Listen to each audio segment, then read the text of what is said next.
Welcome everybody to Two OGs Hook and Stitch and Island Style. I'm Antoinette, your yarn host, coming to you from Deer Island in the Bay of Fundy. And today we have a really special guest from the Last Minute Laura show, Laura. Hi everybody, I'm Laura. Like Antoinette said, the maker behind the Last Minute Laura channel. I create video tutorials on all kinds of handicrafts. I mostly focus on crochet and natural dye, but I've got lots of videos on sewing and plants and clay making and all kinds of other handicraft things on my channel, so check it out if you'd like to join on that. I do spend a good chunk of my channel time on live streaming as well with my awesome community of crafty folks, so I'm sure some of you guys are watching this right now as well. So hi guys, everybody from the stream visiting in. I try to have new content on my channel about 3 times a week. And the channel is currently approaching 70,000 subscribers. We're about 500 away, which means silver play button is on the horizon, I think. I hope so. I do love trying new crafts, and my ultimate goals are to wear an entirely handmade wardrobe. Basically, I want to live as a woodland creature, some kind of forest fairy or swamp witch. That is the energy that I try to hold on to when I'm making stuff. So that's just a little bit about me. Well, that's awesome. Yes, I do watch Laura's show, and I'm one of her little Laura flock from the Ellen, which we'll get into later on in the video, the interview. Laura, first question I want to ask you is, how long have you been knitting and crocheting? Well, for knitting, I started when probably about 20 years ago was when I started knitting. When I was just a little kid, my grandma taught me how. She was very big into the crafting. She was the perfect 1950s housewife. She was a nurse, but she made all kinds of clothes, she did all of our baby clothes and that sort of thing. So she taught me to knit when I was very little, and also to sew. But I started crocheting towards the end of my university career. So probably about 10 years ago, my little sister sort of refreshed me on how to crochet, and I got completely obsessed and focused a lot of my life on crochet since then. So about 10 years for crochet and about 20 years for knitting. That being said, I'm no expert at knitting at all. I'm still very, very entry level. I would say I'm much better at crochet than I am at knitting. I've seen some of your knitting. You're doing fine. And to attempt to do a sweater or something when you're new to knitting, that's I've got this little guy on the go right now. I've got sleeves and the collar. We've still got the body to finish.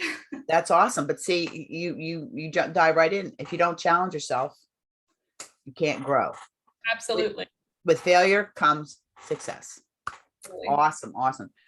Now, I know you're a designer, and this is like a 2 or 3 part question, and I'm just going to let you take it. 1, what is your design process? 2, where can we find your designs? And 3, do you design mainly for yourself or for others? Okay, well, mostly I would say I design for myself. I'll start there. Mostly I design for myself. Usually I have an idea or someone gives me a suggestion and I'll just build off of whatever that is. So often that's a sleeve. If I see a sleeve that I really like, I'll build a whole sweater based on that. So I have like a puffy sleeve and I want something like a Disney princess billowy sleeve. I'll make a sleeve and then go, now what? How do we build this into a sweater? So often it's not a very organized design process, but I've been designing clothes since I was 10, I'm gonna say. I have sketchbooks from when I was about 10 years old drawing dresses. I've been into the 1950s, 1940s sort of silhouette since I was a kid. So I started drawing for designing when I was very little, but crochet design, I would say I started about 6 years ago, and I mostly just was designing for myself and my family.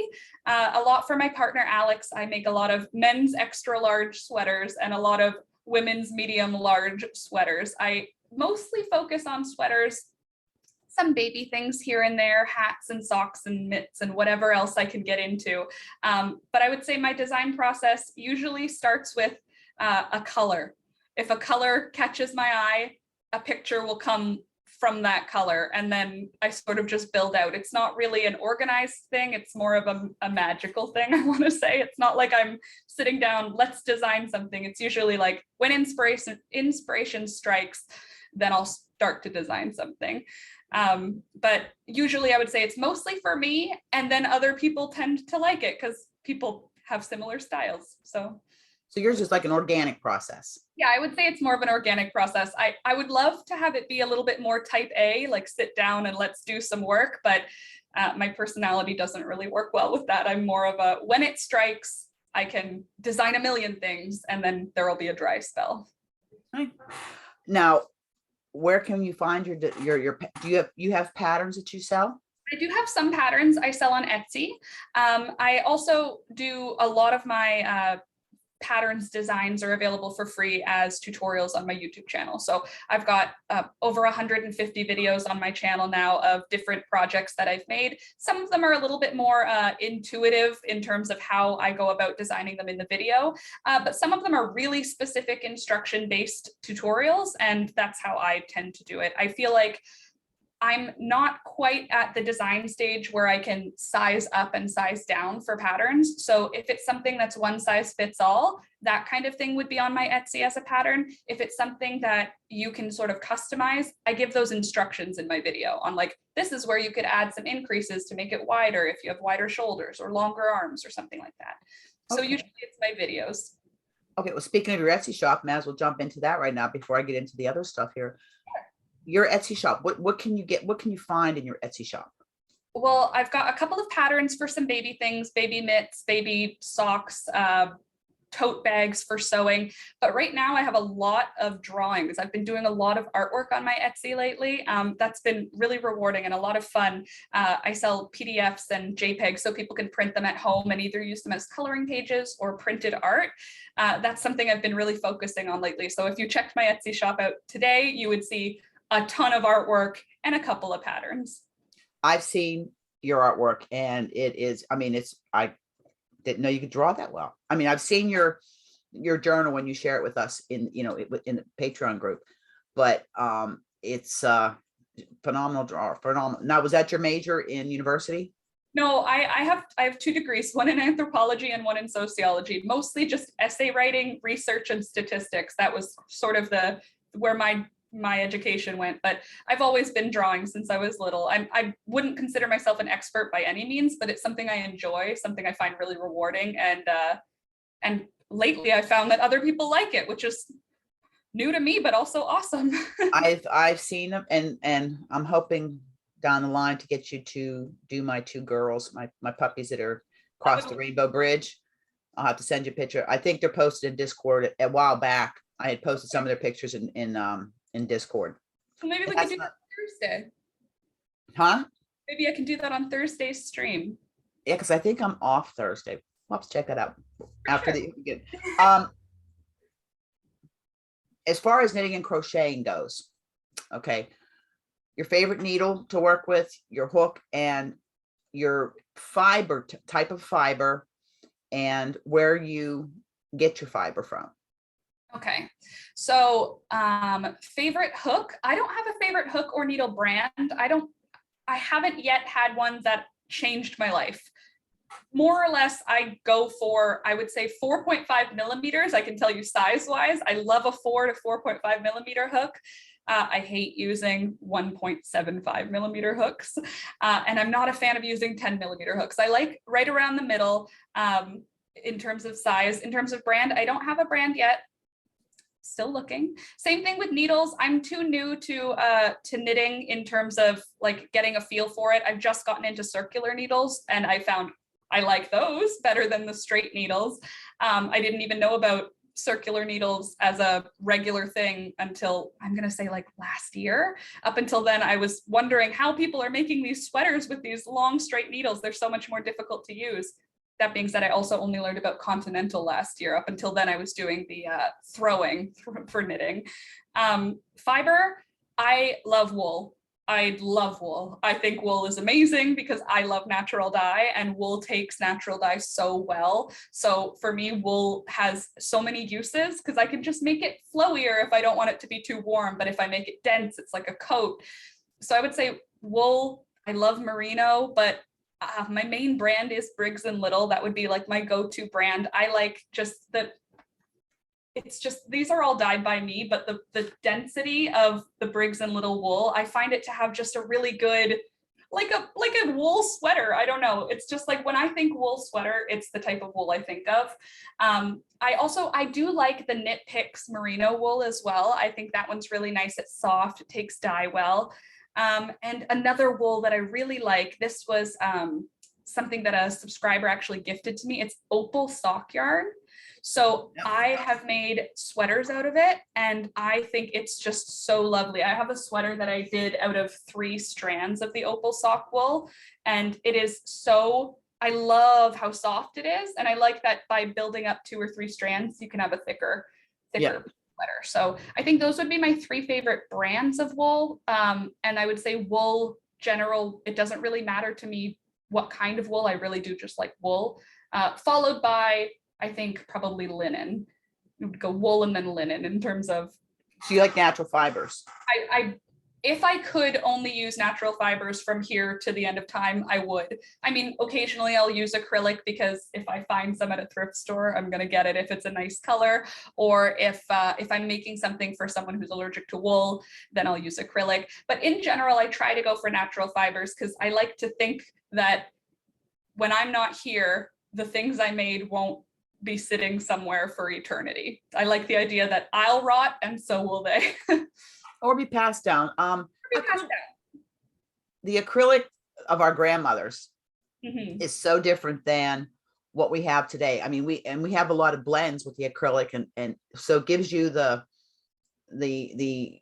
wool properties, but you have a little bit of acrylic, which eases, because I think we have a little special coming in your family soon. And when a new mother has a baby to care for, they're not going to want to have to take the time to hand wash, lay out, block to dry. They want something in the wash. Although I love Briggs and Little, I don't think I would put it against a baby's skin, you know, a little too rough. So I know acrylic has its place. I would just say, for the most part, when I'm making something for me, usually I'll choose a natural fiber, but I'm not opposed to using acrylic if it's what I've got on hand for something. And Laura is always going to the thrift shop. She has some awesome finds. So if you ever get a chance, come check her. Go to one of her lives and she'll show you if she's had a thrift shop find. I love thrift shops. My fabric that I found, a beautiful bed sheet, turned it into a circle skirt. I love that. And it's a great way to repurpose things. And you find some really neat finds at the thrift stores that you repurpose into pots for your plants, stuff like that. So it's another thing that you can learn going to her shop there. Now, so you know, Laura is a Canadian designer channel. She's a Canadian. She's from probably a good 8 hours from me. I'm in New Brunswick. She's way out in Southern Ontario. Out in Ontario, yeah. So you know, but thanks to Zoom and the internet, we can get together like this. Now, you were talking about you don't have a specific type of needles or that's your favorite hook and you like the smaller sizes. Do you dabble at all in any of the other needle arts, you know, whether it be punch needle, embroidery? Do you do any of that? Yes, yes. I like hand sewing right now too. That's something else that I'm into.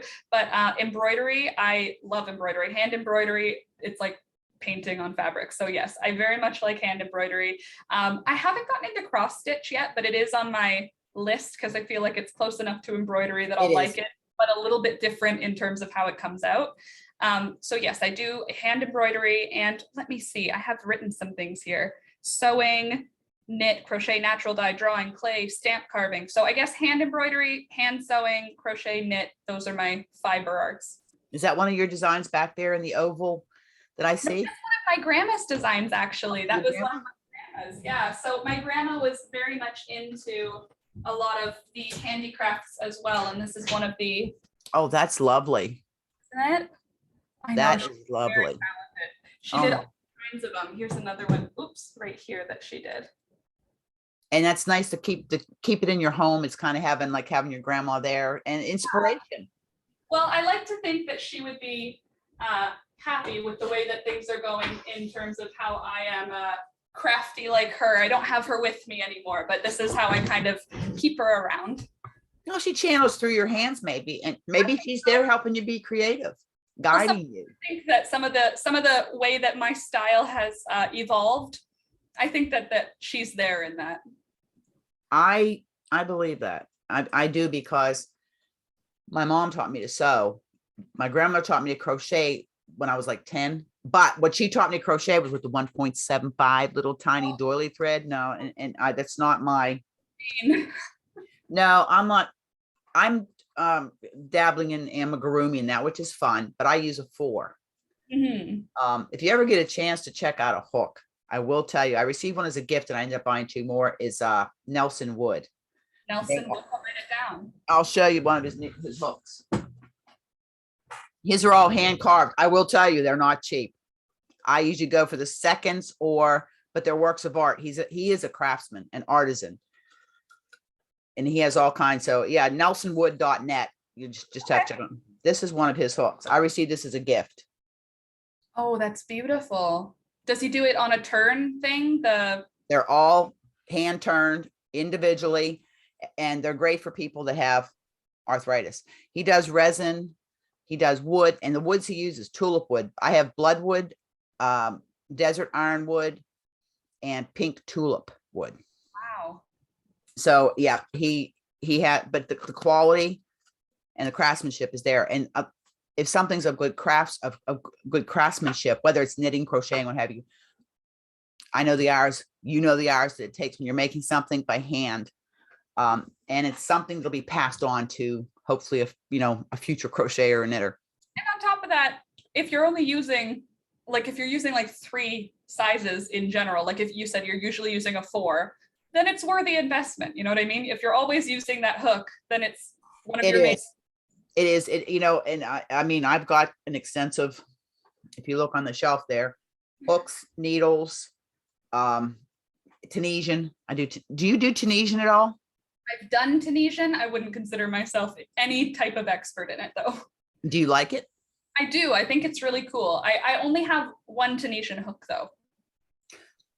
I bought a set from Denise because of the company's philosophy. It's a US company, but they're plastic, but they are top quality and customer service. And part of what I spent went to breast research, cancer research. So I look at a company's philosophy, their sustainability and all that, stuff like that, as I do with YouTube channels. I look to see what they stand for. Go to their, like we can go to your about page, and before we watch any videos, we can get a little glimpse into who Laura is. And the thing is, because I've been watching you for a long time, I'm able to say that you got to go watch it, because it's not just knitting and crochet. I mean, it's such a diverse podcast. And she shares everything. I mean, she shares everything with you. And if you go to the lives, you have a lot of fun too, because you do. Maybe a little bit oversharing, maybe a little bit. No, I mean, like I said, if I recommend a channel or something, it's because I've watched them and I believe in the message. I believe in what they're doing, and I find the content good content. And I don't like you. If I don't have any content to put up, I don't put anything up. For you, this is a job, but a job that you enjoy doing. Is it a lot of work? Absolutely. So the process, it's Sunday night and you're planning out your week. What do we have to look forward to in that week? Can you tell, what do we have to look forward to on your channel? Well, on Mondays, we do our live streams in the morning. So from 9 a.m. until noon, we hang out, we craft together, we sort of talk about what happened the previous week. Monday is also when all of my patrons get the new video for the week. And then on Tuesdays, there's usually a new tutorial video or a new make-along video, like a filmed and edited actual piece of content. Thursdays is another live stream. And throughout the week, I also post on Patreon and Discord coloring pages or updates on whatever's going on in my life behind the scenes. So right now, there's a lot of updates about tadpoles because I have tadpoles in a little terrarium outside. So just updates on things like that. And when I have patterns, I post them on Patreon as well. So in a week, I usually have 2 live streams and a tutorial video, and then little bits of content on all the other social medias just to keep everybody engaged. In the description box of this, I will be putting all your, where we can find you at, whether it's Oh, on, thank you. Patreon, Etsy, all your links will be in there. So everybody will be able to go check it out. Now, this is going to premiere as a video, premiere as this interview is going to be a premiere, which means when it goes live, you're going to be able to interact with everybody in the chat. Fun. I found the last time I did that, it really worked out well because Lindsay come in and people could ask questions rather than putting somebody on the spot and you got 20 people trying to ask you questions while we're trying to conduct the interview. This way, I find it's more relaxing for you, the people coming into the chat. If they have a question and they know the premiere is coming up, they can maybe jot down some specific questions, give them a chance to go, because it will be on the community tab, it'll be on the Facebook group, it'll be, all of that. Because I know you're on Instagram and you have an email address, you're on Etsy, Patreon, Discord, and I'm going to have you in a minute here just explain to everybody about your Patreon. Do you have a Facebook group or anything? I do. I have a Facebook page as well. Yeah. And So- Twitter as well. And Twitter.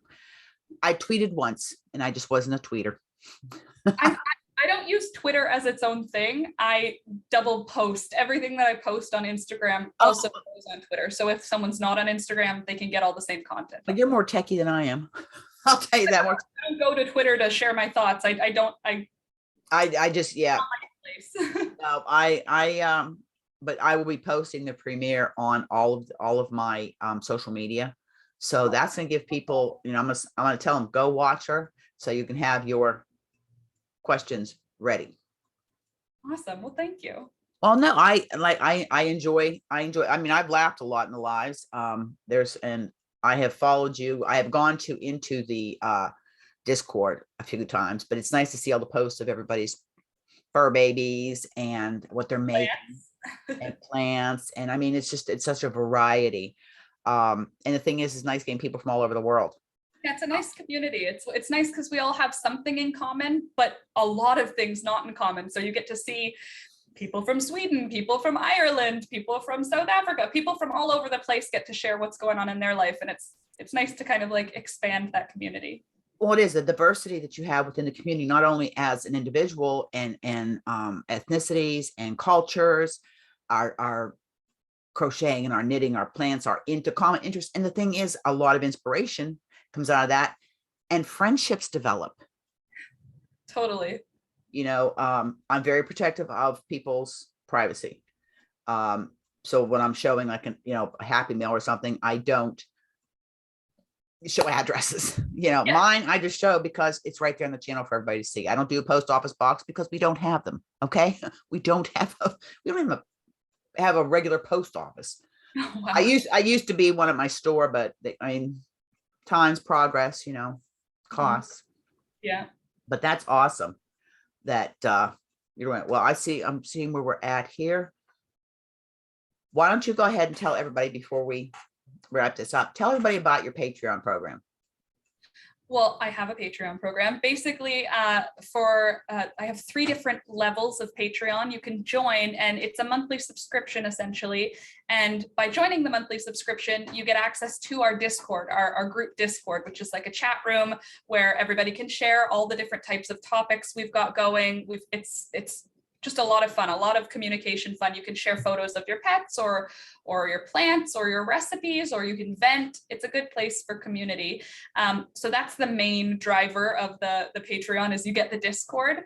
But in addition, you get early access to my videos. You also get bonus content like coloring pages that I sell on Etsy. I give them to my patrons as part of the Patreon subscription. And it's a monthly program where you can join for 1 month or you can join for a bunch of months, and yeah, you get early access to content, you get community, and you get some fun behind the scenes and little extra freebies. Yeah, it is. It's like I said, I'm part of the flock. She has now the 3 levels are the LML flock.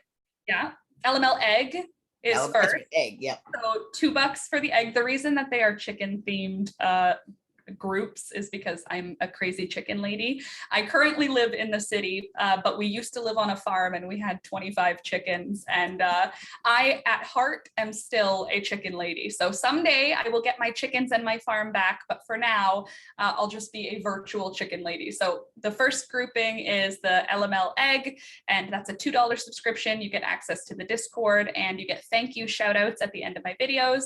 The next step up is the LML flock, I think is the next one up. Flock, yeah.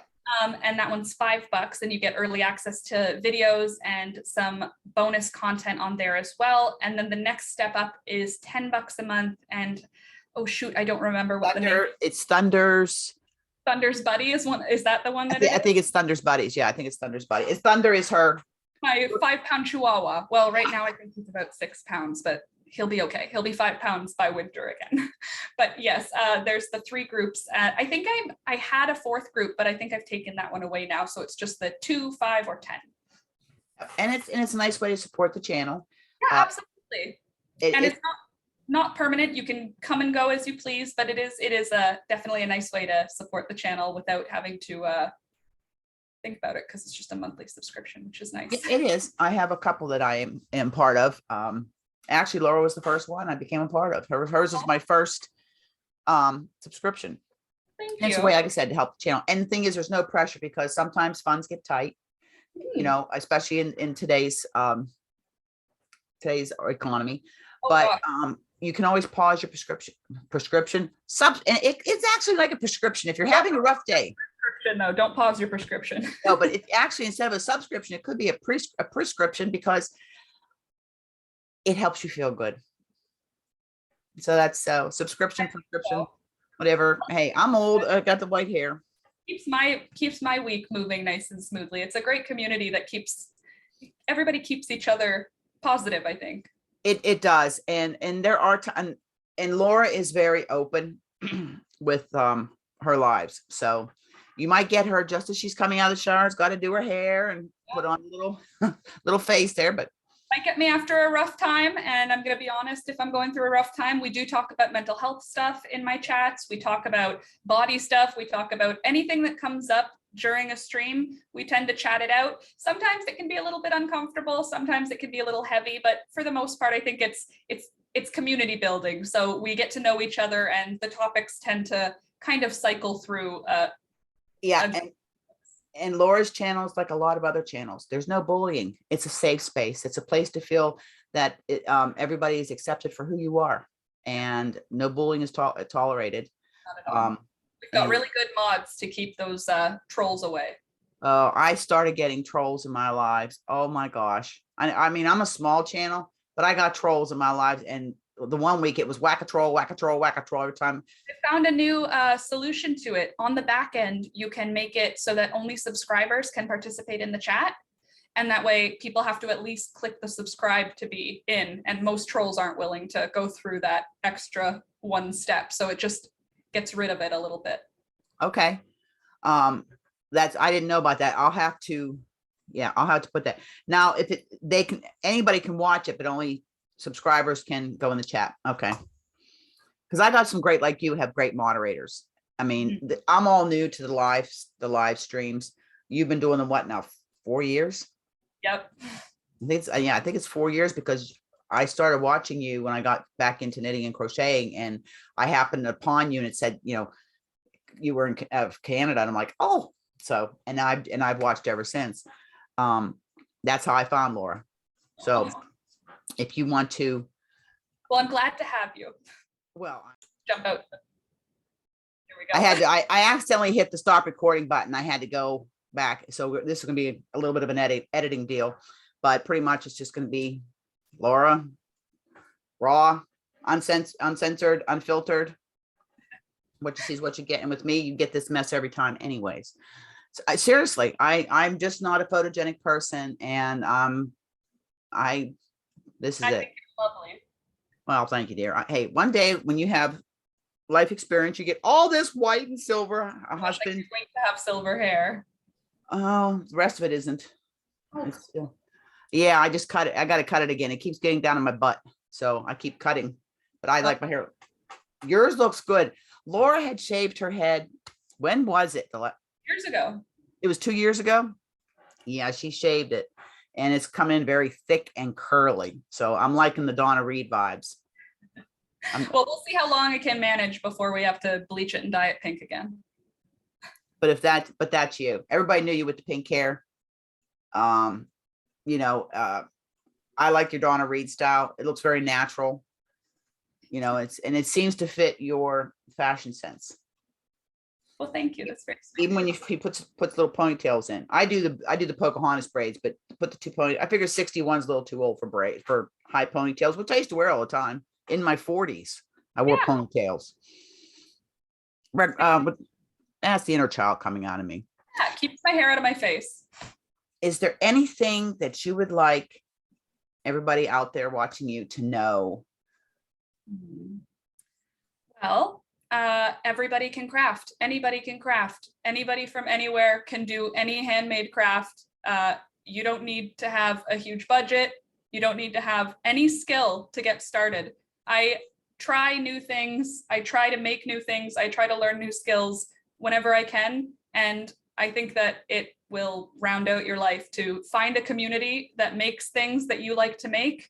So you can talk to people who like to, because it's like when you have someone come over to your house and you want to show them all your handmade things, if they're not a maker, it just doesn't make it through to them how excited you are about how many stitches it took to make your thing, or how many hours of soaking in dye it took to get that color. But when you find your community online, you can be from anywhere in the world and you can come together and get excited about the same things as other people. It's really been rewarding for me to be able to find people who can get as excited about the handmade things that I make as I feel about it. Like, I love to show off my rock collection, and to have people who also like to crochet, who want to look at my rock collection, it's a joy. So if you haven't found your community, keep looking. They're there. They're somewhere.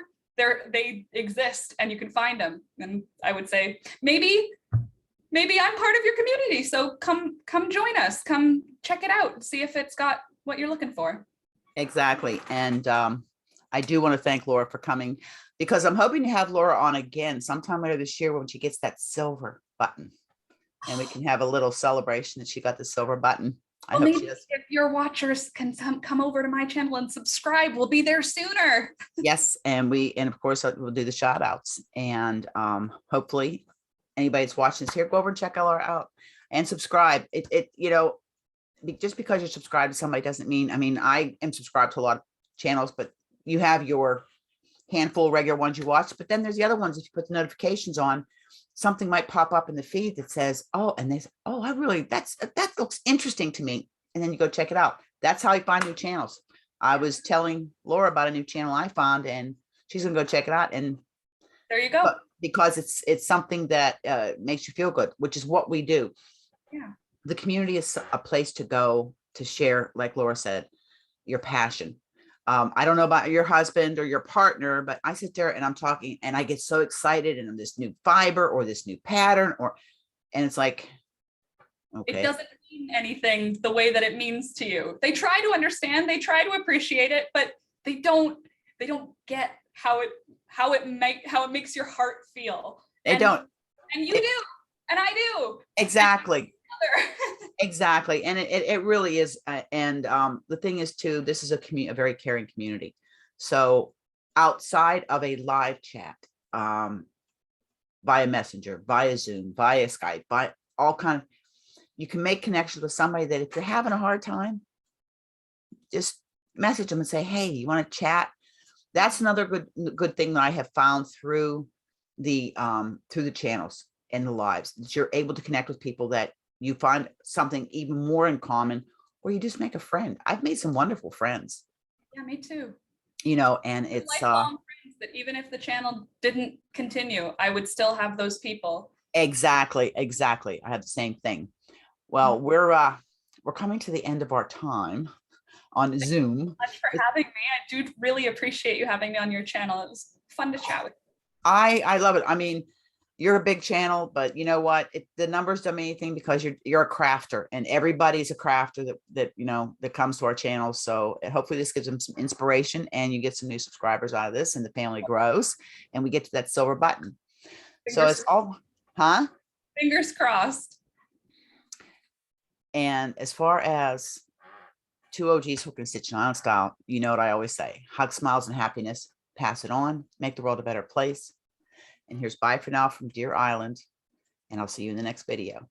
And thanks again, Laura, for coming. Thanks for having me. Bye.